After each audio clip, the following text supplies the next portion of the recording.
Alrighty, third time's the charm, right? Yep, this is my third time trying to record this because I just trip over my words so much that it actually annoys me, and I want to do a fresh start where I actually just have a better time speaking. I don't know why, it's like my brain just struggles to find the words to explain things. So I'm going to do this recording attempt, and it's hopefully going to be more flawless this time. I'm not going to trip over my words so much and lose my mind. I'm going to talk smoothly, I'm going to explain things right, and I'm going to do things in an order that I enjoy. So, oh man, that winter storm, right? Yeah, if you're not in the US, there is currently a winter storm that's going across most of it. Personally, I love snow, so I'm happy for this time, but I still hope that you're all staying warm out there. You know, house is not having any electrical problems, everything's going well, so just stay warm, stay safe out there. But anyway, Saryn, she's a pretty popular Warframe. I think she might be in the top 10 for Warframe 2025, I'll have to double check that. But regardless, she's been pretty popular for a few years now, and she's a really good frame. I think that all of her abilities are solid. She's got a ton of variety to mess with, and I'm going to talk about a ton of variety in this. I have many builds for you guys, so don't worry. But to just quickly start off, I want to actually explain how her spores work, because I think they can be a little confusing to understand at first, and I need my Vosto for testing. So just level 1 enemies. I have next to no range on this build. It just helps showcase a little bit easier. So this is going to be our primed target, and what I mean by that is it's going to be the target that we apply our spore onto. So when I do that, if this enemy dies to the spore damage, it will spread to the other nearby enemies. And just speeding that up a little bit, he'll die. There we go. 3 more become infected. Now, when these guys die to the spore damage, they are not going to spread the spore to others, and that will be shown in a moment here.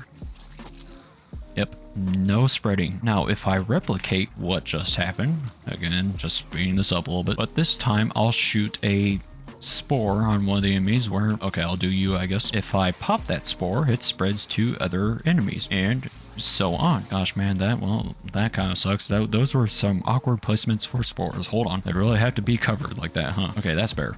So now if I shoot this spore, it pops, it spreads to the other guys. I can shoot that spore, it spreads to the other guys. And those spores that spread, again, when the spores kill an enemy, they do not spread. But if I kill the enemy with weapon damage, it will also spread the spores.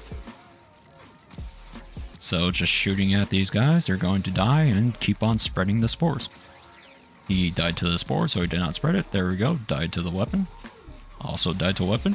And they just spread it. But another way that enemies can die to these spores is with the ability Miasma. So if I prime this guy with a spore, get it spread first, and then I'll proc Miasma, those guys die to the spore, and it spreads to other enemies since they're under the effects of Miasma. So in basic summary, you can basically think that if a spore kills an enemy, it's not going to be spread to other enemies unless they're affected by Miasma. So starting off with just the Archon Shards, I have 2 Thalforged Emerald Shards that deal increased toxin damage, so we get plus 45% more toxin damage. It's pretty nice. And then the other 2 Emerald Shards are regular shards, and these increase the max stacks of corrosive by 2. So I'm able to get up to 14 stacks of corrosive instead of 10. And what happens at 14 stacks of corrosive is that I get a full armor strip. Now, it might be more efficient to just run one Thalforged version and then run another toxin damage shard, but I mean, the efficiency difference would be like comparing an atom bomb to a hydrogen bomb. You know, they're both really explosive. It does not matter that much. And then the last shard that I have on is just a casting speed shard. Roar and Miasma take some time to cast, and so having a casting speed shard on helps a fair bit with that. So starting off with the first build, this is a weapon specific build, which means we do not care about range. We're not using our spores on this build. So our spores we're not using, but we've got Venom Dose, which gives extra corrosive damage to our weapons. And then we've got Molt, which is pretty nice for shield gating, and it also gives a speed boost, which is pretty handy. And then another important feature of it is that it cleanses all status effects on you, which is also very nice because status effects can absolutely tear you apart at higher levels. And then on top of that, it does draw in enemy fire, so it can distract enemies off of you for a short time at least. It's a really good ability. And then we've got Toxic Lash. This is where we get our toxin damage. It applies to all weapons, so primary, secondaries, and your melees. And then we've got Roar instead of Miasma. Miasma is a good ability, but Miasma does not work well if you have very low range. You can put Roar over Molt, but I prefer to keep Molt for the reasons that I listed. And then looking at our ability stats, we've got a lot of duration. Efficiency is neutral in this case. Range we do not care about, and then strength we have a fair amount of. So starting with the arcanes first, I feel like that's pretty good to start off with. We've got Arcane Concentration. This makes it so that whenever we cast an ability, we get plus 60% ability duration for 3 seconds. And this is very nice in tandem with Molt, because we just cast Molt. That kind of acts as the primer for Arcane Concentration. And then our Toxic Lash, Roar, and Venom Dose get a ton of duration. And then Arcane Aegis, this is kind of just a comfort pick. You can change this to whatever else you want to. You can have Molt augmented if you want to. That would be my second choice. But Aegis shield gating is still very handy. I know Arcane Persistence is like the new hotness, and I've got a tank Saryn to show, but shield gating still very nice, very handy. So diving into mods a bit more. Aura mod, I use Brief Respite. This is because I'm not using any Augur mods right now, and so Brief Respite makes it so that I can actually shield gate. And then we've got Prime Surefooted. I like to use Prime Surefooted on Saryn specifically. I don't really use it on many of my other builds or other frames, but on Saryn I like to use it a lot because it's very annoying to get knocked down and die to a status effect when I know I have an answer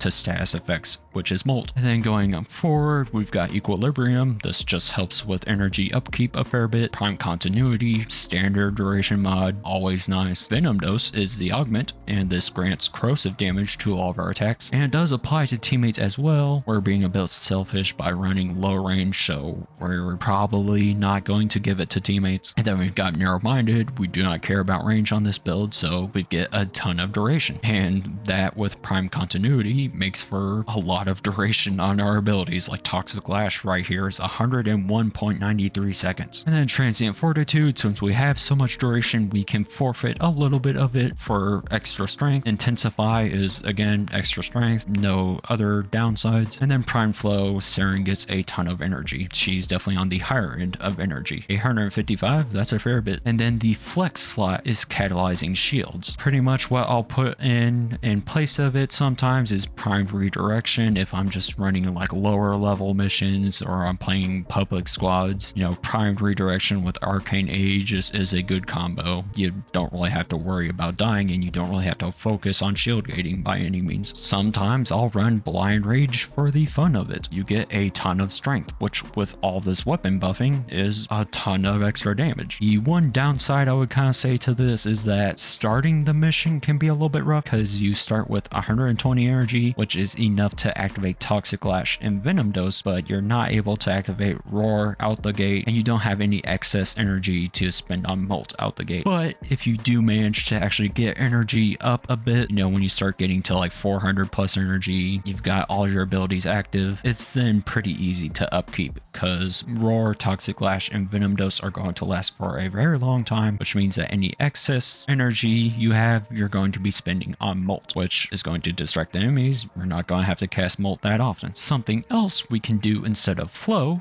is we can run with Fleeting Expertise. We have so much duration, we can forfeit some of it for efficiency, and with Catalyzing Shields, the amount of shields we get back before activating our shield gate again does not really matter, because while it says it's a 1.33 second full shield gate immunity duration, it does not have to be a full shield in order to get the full 1.33 seconds back. It's been bugged like this for a while, so if we cast Molt, we'll get 20 shields back roughly. Well, with Brief Respite, it's going to be about 30. And we're going to get our full shield gate back in that time, like just showing it right here. I'll put these enemies to level 200, I'll unpause the AI and spawn them in, and I'm just able to, okay, well, Aegis proc right there, that was poor timing. Hold on, let me take off Aegis for 1 second. Okay, now showing it, I'm just able to shield gate, no problem. You can see they're trying to damage me.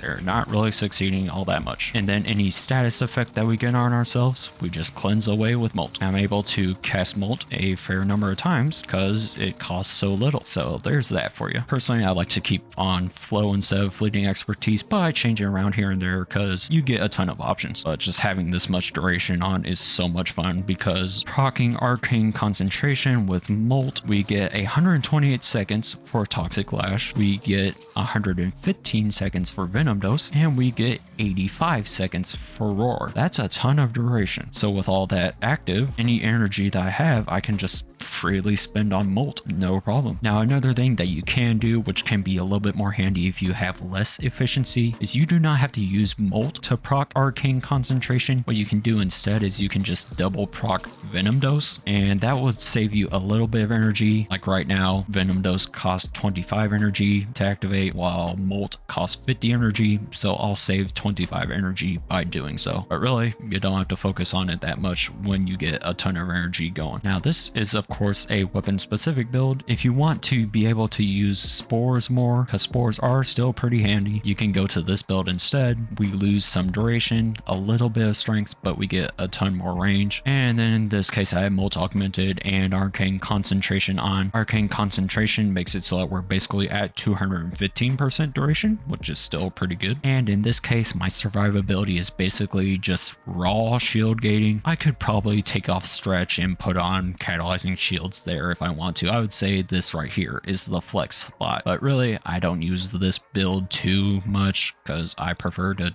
just use the weapon build. Now continuing onward, I'm going to actually go over here to Miasma. This is pretty much the same build as the Spores build, but we have Miasma instead because Miasma is actually a pretty good ability. I like to use this in Onslaught because again, Miasma spreads the spores around, so it's very good for those large AoE ad clears that you gotta do. And again, stretch can be our flex spot. Now going over here to a build that I actually recently made because I was wanting to try out a bit more variety. I really enjoy messing around with various different builds. This is a Tempest Barrage build, and we've got pretty standard mods in here. I'm using Fast Deflection in this case. This can again be swapped out for Primed Redirection or Catalyzing Shields. I just wanted to try out something different, and Fast Deflection is pretty nice. It works pretty well with using Molt to shield gate, and we're using the Viral Tempest augment for Tempest Barrage because then Tempest Barrage applies corrosive and viral, so enemies are going to be weakened a ton from it. Now you might notice that our range is just neutral. Why is that? Well, if we put on any sort of range, I'll just apply overextended right here. Any range that we put on only affects the explosion radius. It does not affect the regular radius of like the spawning of the barrage. And another thing is that we can put down as many Tempest barrages as we want to. And with the amount of energy we have, 855, Tempest barrage only costs 38.75 in this case, we can just spam down a ton of Tempest barrage and there is no limit to how many we can put down. The limit is basically just our duration and our energy. So I spammed all those down and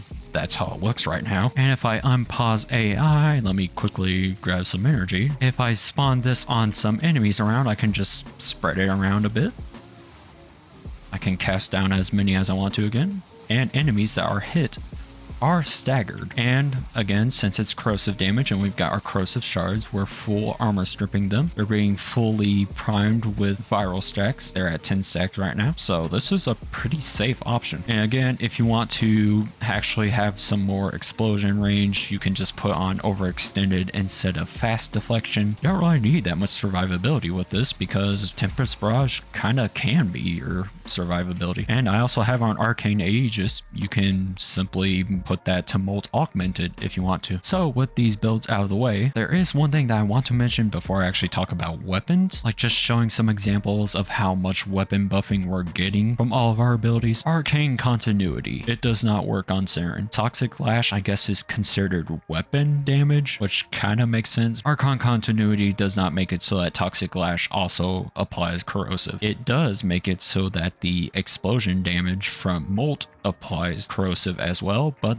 that's just not all that useful. So that's why we're just running regular Prime Continuity instead of Archon Continuity. However, if you do not have Prime Continuity, then you can run Archon Continuity because it still is a lot better than regular old Continuity, which is 30%. So if you don't have Primed, just run Archon. It only costs a little bit more, which by the way, I know Saryn 7 Forma, she cost a fair bit, but I think that she's worth it. So talking about weapon buffing, Saryn gets a ton of weapon buffs from all of her abilities. Looking at Kuva Sobek, which is a really good weapon on her, and also arcane wise, you can make good use out of Primary Blight. This states that on Toxin status effect, you get plus 3.6% crit damage and plus 1.8% multi-shot for 12 seconds, stacking up to 40 times. So this is a pretty significant damage buff, and it's very free on Saryn because Toxic Lash activates that. Now this is my Kuva Sobek build. The main thing to note is Acid Shells and Shotgun Elementalist. Acid Shells will proc Toxin status effects on enemies affected by it because of Toxic Lash, and that damage from Toxic Lash is affected by Shotgun Elementalist. So just again, level 200 enemies with just regular old Kuva Sobek, no damage buffs. It's not impressive at all, at least with my current build. I mean, this thing is very weak. We're putting in a full mag and we're getting to about half health. It's not looking too good. Just quickly applying some corrosive damage, we get a bit more. We get the armor strip, and then acid shell procs, and enemies, they don't take much damage. It just tickles them. However, as soon as I apply Toxic Lash as well, we get a bunch more damage if we apply Toxic Lash and our Venom dose. So that looks a lot better, and enemies take a bunch more damage now. You can see they're taking some tick damage from the toxin status, and that's a lot better. We're actually getting over half their health down now. This guy's about a quarter, and if I kill him, acid shells will proc on these guys, applying the toxin status, and when they die from the toxin status, they will proc acid shells again, and it basically becomes a chain reaction. So I'm going to eliminate this guy. Those guys should die, perhaps these guys as well. These ones over here will live, but these ones will explode from the acid shells and then explode these guys, which will again explode from the acid shells. So showing that these guys are going to die any moment now. There goes acid shells again, there it goes again, there it goes again. But of course there was a buff that we're missing out on, which was Roar. If we have Roar active again, that looks a lot better. And there they all go. And we remember what Kuva Sobek started at, with no weapon buffs. And of course, this is only 199% strength. If I put Blind Rage here, it's just going to start getting comical. Activate all my buffs. Go over here, let's take him out. And just like 2 ticks of damage and they're all gone. So Kuva Sobek is insane on Saryn. It's really pretty hard to compete with her. But really, Saryn can do well with any sort of AoE weapon, like just quickly showing Boar Prime with its Incarnate. I just get it charged up, get the Incarnate form active, get our buffs active. I don't even think I have an Arcane on this Boar, and I mean, it just melts. Latron Prime can show this off really quick as well. I don't think I have an Arcane on this as well, but we get the bouncy ball mode active, and they do not like that at all. They just get evaporated. Their code gets deleted from the game. By the way, just really quick, if you want to see the build, here it is for Latron, and here it is for Boar. Oh, Incarnate, right. There's that one. There's Evolution 2. There's Evolution 3. There's Evolution 4. For Latron, there's Evolution 2, Evolution 3, Evolution 4, and then really just any other sort of AoE weapon we can have a bunch of fun with. Corinth Prime. This is my current build. Again, no Arcane, but it has an AoE alt fire to it, which we get buffed going, and that's pretty significant damage. Really, if you put an Arcane on here, I would just recommend Primary Crux for the ammo efficiency. What else do I got? I thought there was something else I wanted to show. Kuva Brahma, you can probably do some pretty good AoE with. My problem with Kuva Brahma is that it only has 5 shots, which is very underwhelming. But seriously, any sort of AoE weapon is going to be a ton of fun on Saryn. This was just the primary section. Secondary wise, Icarius Prime is a weapon that I've been enjoying a ton of. I accidentally backed out, that's my bad. This is my main build for it. You can also do an innervate setup. Really, they're pretty close to each other. An arcane that I would like to point out really quick is Slipshot, and this grants 65% ammo efficiency when you're just sliding or aim gliding, so very easy to activate. However, this is a Duviri arcane, so it is pretty difficult to get. It's kind of rare, pretty dang rare I should say. But despite that, Icarius Prime is at 32 max shots, but really you don't struggle with ammo too much because of just how well it takes out the enemies. Like just right there, 2 shots. And they're all gone. Yeah, yep, even that guy, he took a moment. Now we've got Flare built up, so again, just 2 shots, and yep, there they go. Another AoE weapon that I kind of experimented with is actually Plinks. Plinks on its own, not very good. Again, this is my build for it, but with no weapon buffs, this weapon is just sad. Like, look at that. It's very slow to shoot. It does not have that much of a status chance to it. It's got good crit chance, but that doesn't really matter if the damage is so poor. And if we get our weapon buffs active, we can start cooking a bit more. You know, that's not terrible, but that's still not good, especially with how many buffs that we're giving it. However, we have an alternate fire to it, and with weapon buffs, this alternate fire is kind of funny. So just shooting that guy, they explode, they go flying. They take a pretty significant amount of tick damage. Let's see here, how many did that take out? 18, pretty decent. And now we have secondary Merciless built up, so now, yep, there they go. He survived. That's mainly because of just the range of this weapon. That's not terrible, actually. But again, any other AoE weapon, I mean, even Kuva Nucor is going to benefit a ton from this. Looking at Dual Toxicist, the Incarnate, this is my build currently for it. Again, no Arcane even. Evolution 2, Evolution 3, Evolution 4. This weapon is just funny with Saryn. Get our buffs going, get the Incarnate form active, and they do not like it. Then I have 2 more weapons to show off actually. Kestrel Prime. This is my build for it. You know, yep, typical melee influence stuff. I mean, it works well. And showing this, it bounces around, it does influence, and they do not like that. They're sending complaints to DE right now, and I am hoping that they are getting ignored. They are definitely asking for nerfs. And then lastly, I have Dual Core right here, Evolution 2, Evolution 3, Evolution 4, which the nice thing about Saryn with Dual Core is you get additional combo on targets affected by Toxin. Well, Saryn has Toxic Lash, so that's very easy to activate, and this is my build for it. No XLS adapter currently. You would just put on whatever Tennokai you want to use, but showing this off, enemies already spawned in, okay. We get combo in no time, and they died to influence right there, and they take damage from the toxin fields right there, and they spread more toxin fields. It's basically another chain reaction,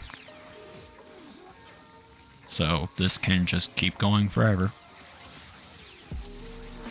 But we can just actually melee around and it clears no problem. But back to Praetos, my beloved. So this was the DPS Saryn. However, I have a tank Saryn that I have been messing with ever since the old piece came out and we got access to Arcane Persistence. Again, starting off with the Archon Shards, I have 3 Tau Forged Armor Shards. This puts us up to 1557 armor. And then I have a Tau Forged Corrosive Stacks Shard. 13 stacks of Corrosive is almost armor stripping. And then I just have a regular old Casting Speed Shard. So looking at the tank Saryn, this is definitely the best build that I have tested so far. It uses Gloom instead of Miasma. We've got a fair bit of range because of Gloom, and then strength is pretty decent, and then we've also got at least moderate duration duration, it's enough to work just fine. And the aura slot, you would probably want to put on a different mod. I just used the swap polarity around, so I got a Naramon polarity up here. I think I moved like the original aura mod slot over down here, or in the Exilus slot maybe. I just did that so I didn't have to forma as much. You'll notice that I have 4 formas, and 3 of them are umbral formas. You can probably get away with just 2 umbral formas. You might just have to use 2 regular formas then, or an omni forma. So again, fair bit of investment, but it is worth it. So we've got our full umbral set. This is mainly so that we can actually take advantage of the full umbral fiber, which is what gets us up to 1357 armor, which is an 83.8% damage reduction, which is pretty good. And then Hunter Adrenaline is here, which whenever we take damage, we get 45% of it as energy. So this is our energy income. And also we get the set bonus of 25% companion damage. And then arcane wise, we've got persistence, of course, and then I like to use blessing so that I can have up to 2500 health. And so with this, it's pretty comical. You'll activate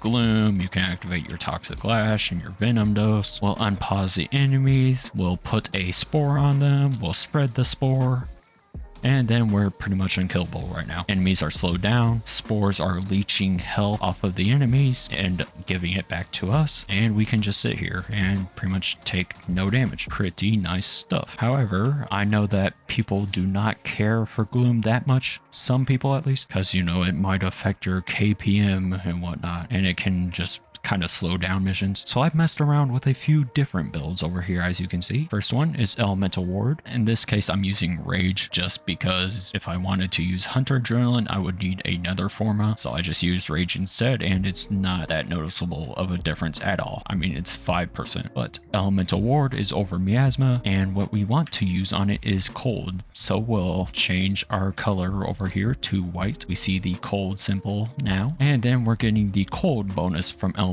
Ward, and what that does is it increases our armor and it reflects damage back at enemies, and we see that the damage multiplier is 8.28 times, and then the status chance to apply cold to them is 69%. Nice. And a neat thing about it is that with Dual Ichor, with its incarnate form where it kills, create the toxin damage field, that can apply the cold stacks to enemies. It's basically a melee influence but cold version. And then of course, if you have melee influence, that also will apply the cold. So just regular using it, activate it, we get more armor. Enemies get affected with cold when they get the damage sent back to them. But if we melee around some,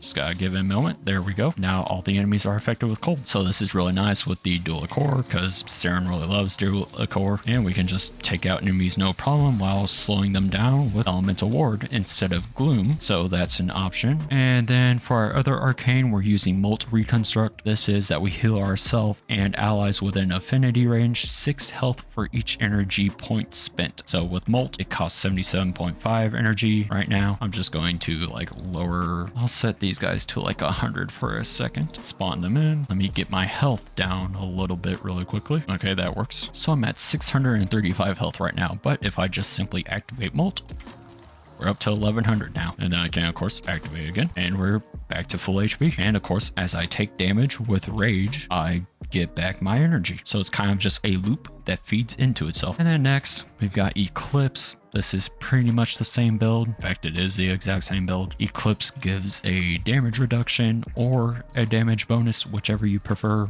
So if we go with the damage reduction, we can tank pretty well. You know, that's not bad at all.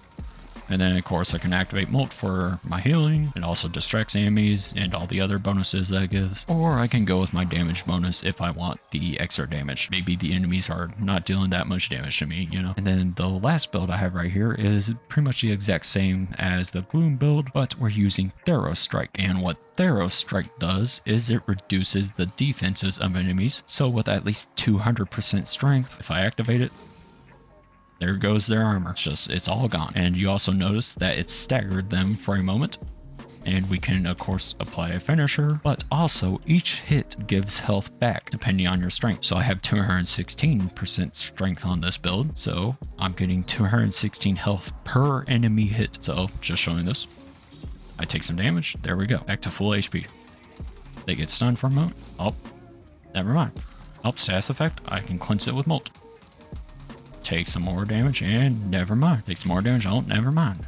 Never mind. And because of Hunter Adrenaline, I'm able to just get my Tharros strike back no problem. Again, it's a loop that feeds into itself. Now, if you ask me what the best build is, I just gotta say Gloom. Elemental Ward, I'd say, is pretty good as well, especially if you're using a melee influence weapon or dual cores. But Eclipse is not bad as well. Pretty good. I like it. Pretty much works everywhere. No issues. Tharros strike as well. Also, no issues really. In terms of what else I tried to use Omamori, but the problem with it was that it just does not grant that much health back. And then I also tried, was it Desiccate? It's similar to Tharros Strike. You stun enemies whenever you cast it. It has pretty good range, but the problem that I found with it is that it just does not grant that much health back. It's pretty slow to heal. And then I have not tried, but there is the option for Remedium. But the problem with Remedium is that all it does is heal. That's it. You can basically get the same effect by just using Molt Reconstruct. So those are the tank Saryn builds I've discovered. Those are ones I've tested and tried, and the ones I have currently built are the ones I like. And then of course you've got my DPS Saryn that you can try. I always like to say, whenever you look up a build, use what you like, change what you don't like. Saryn has a ton of variety. There's really no wrong way to build her. So with that being said, that's pretty much all I've got to say for now. Hope you guys enjoyed. If you got any other tips for Saryn, feel free to leave them in the comments. See you all in whatever I decide to do next.